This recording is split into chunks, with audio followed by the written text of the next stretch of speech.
Hey everyone, welcome to Collie Country. Today I'm going to show you what we do with the fish we catch.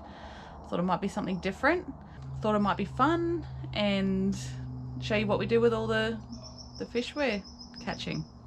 Alright, so first I need to fillet these fish. So unfortunately I didn't get any footage of catching the fish because I wasn't there. Dan went and caught them this morning on his own. So we have, nice big flathead. It's still really sandy, so he'll be delicious. And then, and a little whiting fillet.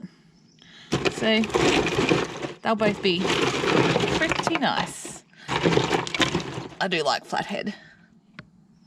So if you've never filleted fresh fish before, it's probably not the place to learn. I just go for it. All I can recommend is a sharp knife. I've just sharpened this one, so it helps to have a really sharp knife. Ooh. Oh, come here.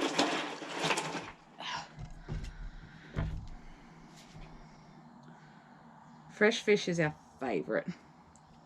So whiting and flathead are a bit different, but both of them start the same. Just going up behind his little fins here with the whiting. Just taking your knife, this knife could be sharper, going along his backbone. Probably can't see very well. Like I said, not the place to learn. I like to go up their backbones till I can sort of not feel their ribs anymore. And you sort of just jam it all the way through, having your knife on a bit of an angle.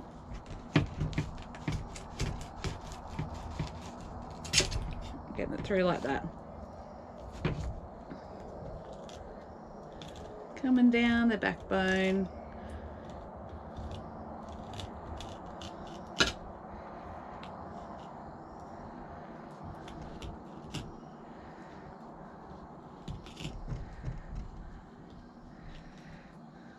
Being able to eat fresh fish all the time is a big reason of why we moved here.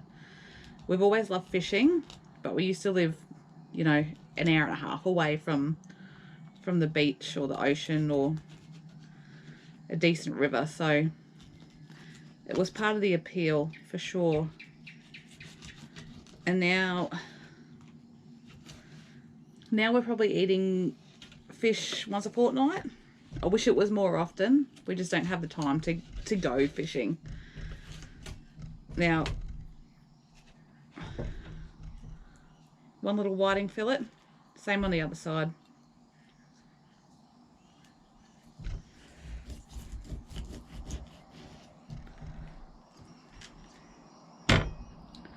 I don't scale or gut the fish anymore. One, we're in croc country, I'm not doing that at the river's edge. Stuff that for a joke. And then once I've learnt how to fillet properly, you don't really need to, because it all just comes off in the carcass here while I'm filleting. And then we've got amazing fish carcasses to put in the garden. And this is the best gardening year I've ever had, best gardening season I've ever had. And honestly, I put it down to having these fish carcasses to bury in the garden because it's amazing fertilizer. Alright, now that's pretty dodgy, but whatever. We're happy to have fresh fish, so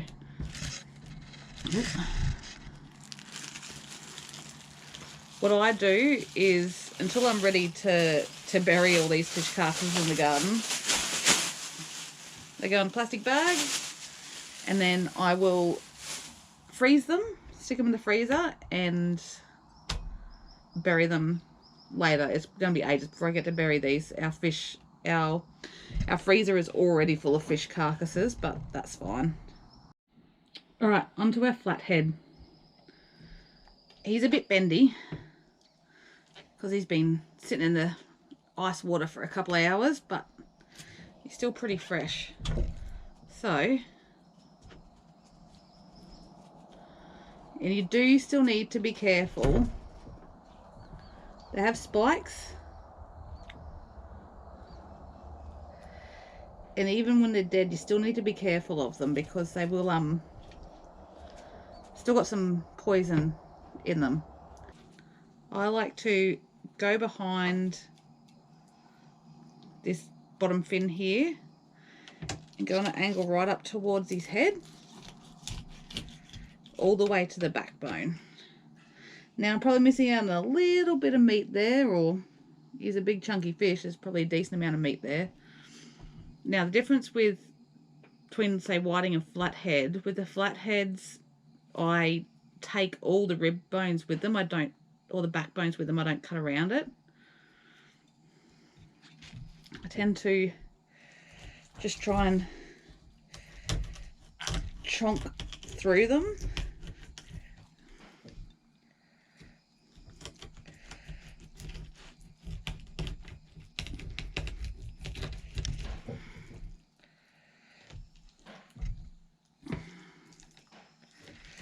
This knife could be sharper, for sure.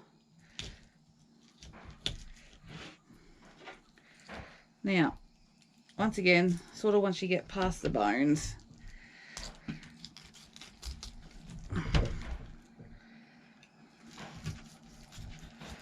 just run your knife down his tail.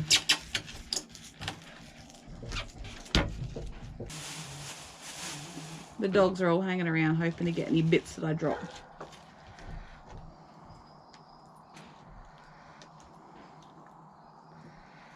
Same on this side, a bit more of an angle because they do have a lot of meat up the top here.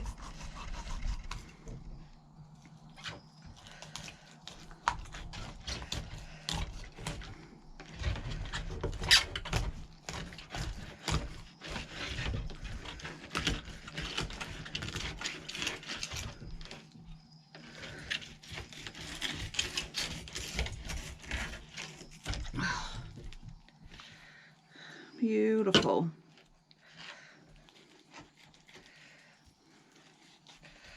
I need to hurry up because I don't know how good this light's going to be. It's getting a little bit dark. And there's our 2 flathead fillets that we need to finish cleaning up. Alright, had to move inside. Got dark really quickly. It's pretty overcast this afternoon. And it takes 3 times as long to do something when you're filming it. Is what it is. So, fish are rinsed and stuff, or any sand and scales and stuff that were on them is all rinsed off them. And we're going to get making our beer batter to go on the fish. It's really good. Before I even start making the beer batter, I get the oil started because it's much easier just to dip the fish in and dunk it straight in the oil. So this is our setup. It's nothing flash, but it works for us. We don't have an oven or anything like that, so this is what we got. All right, beer batter, self-raising flour. Nope, making a mess on the floor. That's okay, I'll clean that up later.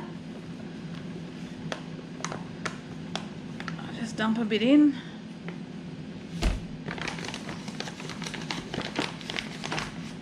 I put a bit of corn flour in, not too much.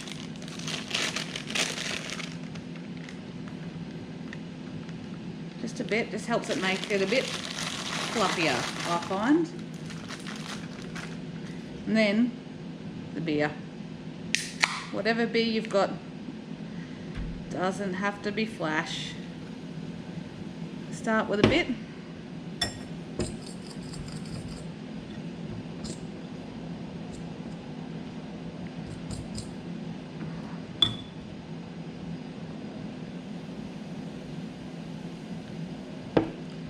With the beer batter, with the beer in the batter. It does help it to make it, I find, just a bit fluffier and lighter. When I don't have any beer to put in the batter, you do notice the difference. It just feels heavier on the fish when you're eating it. I think we'll need the whole can.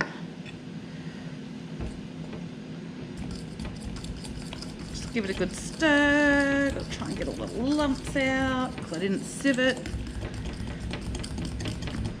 With your batter, you don't want it too thick, you don't want it too thin.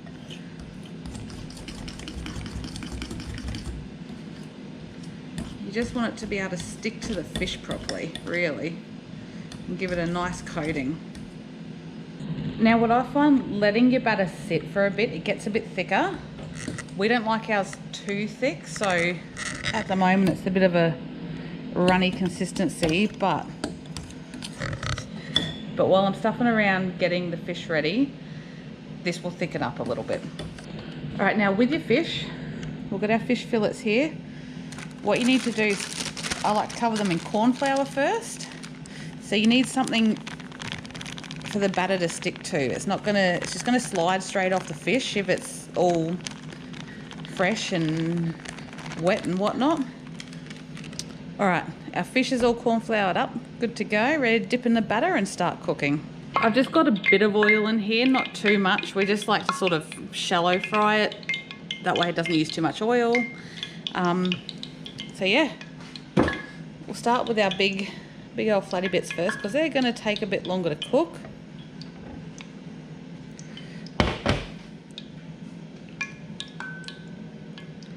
See how much thicker that batter's gotten already.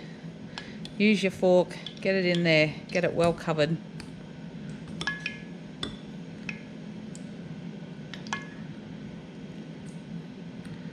Straight into the oil.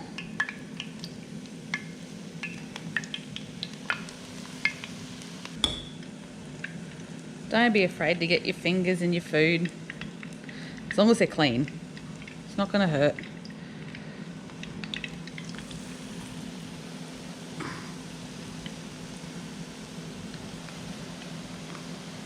These flathead fillets are going to take a fair bit longer to cook than the skinny little whiting fillets, so I'm not going to put those in yet.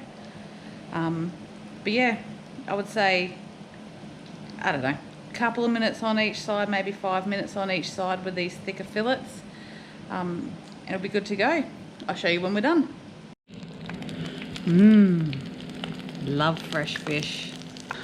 Eating fresh fish is my absolute favourite meat. It's just light, sits lighter in your belly. Don't get me wrong, I like all meat, but fish in particular is my favourite.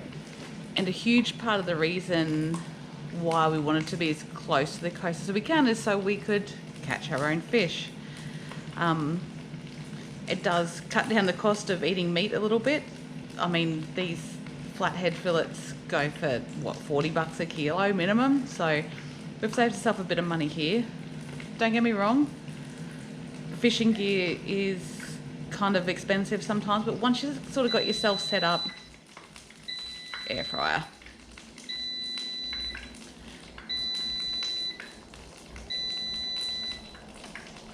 Once you got yourself set up with your fishing gear, it's pretty good to just like head down the river, go get some bait if you need to, use lures if you want to, and if you can catch yourself a feed, like it's the best feed ever. Like it's fresh as, this fish is only caught a couple of hours ago. You can't get any better than that. And there we go. There's our finished product, our fried flathead and whiting fillets. Delicious. Now, not sure how this video was going to go, whether people wanted this sort of stuff like a catch and cook or what I'm doing with the produce I'm bringing in. But if you'd like to see more of what we're cooking with what we're growing and catching, please let me know in the comments down below. I'll see you next time. Bye.